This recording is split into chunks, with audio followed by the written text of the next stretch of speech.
Power ఉంది ఆ ఝాన్సీ పేర్లు మా నారాజు గారు చెప్పింది. నాకు పరిచయం లేదు ఝాన్సీ మేడం ఎవరు, కానీ ఝాన్సీ మేడం గురించి నాకు 100 మంది ఫోన్ చేసి చెప్తున్నారు. ఒక టైగర్ వచ్చింది, ఈ నక్క పోవాల్సిందే, పారిపోతుంది నక్క.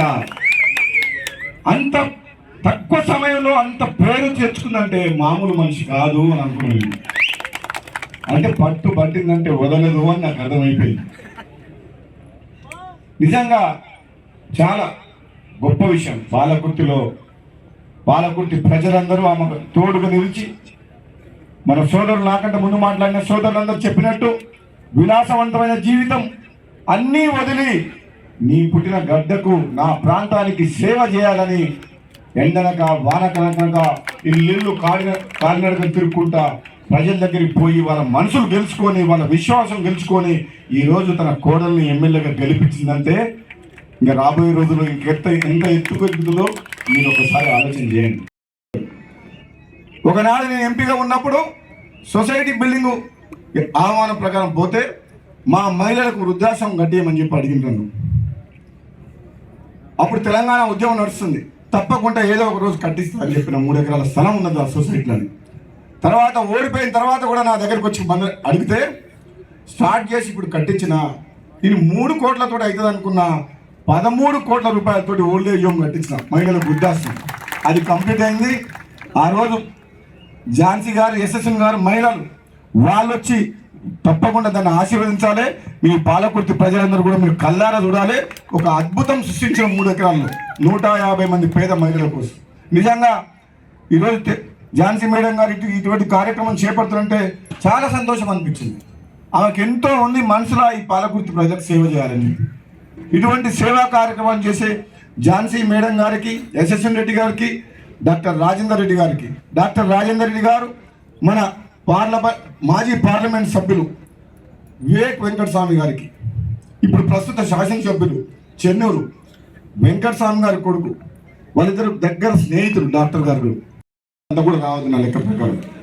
అవునా కదా? అధికారాన్ని అడ్డం పెట్టుకొని పోలీసులను పెట్టి టార్చర్ చేసి ఆగం చేసింది. అవునా కదా? ఇప్పుడు ఏం చేస్తారు చూద్దాం. ఇదే ఉండదు, ఇక అయిపోయింది.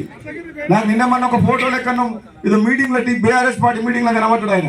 ఇంకెక్కడ బీఆర్ఎస్ ఎప్పుడైతే తెలంగాణ పదం తీసేసి భారత రాష్ట్ర సమితి అని పేరు పెట్టిందో ఆ రోజే కథం అయిపోయింది పని.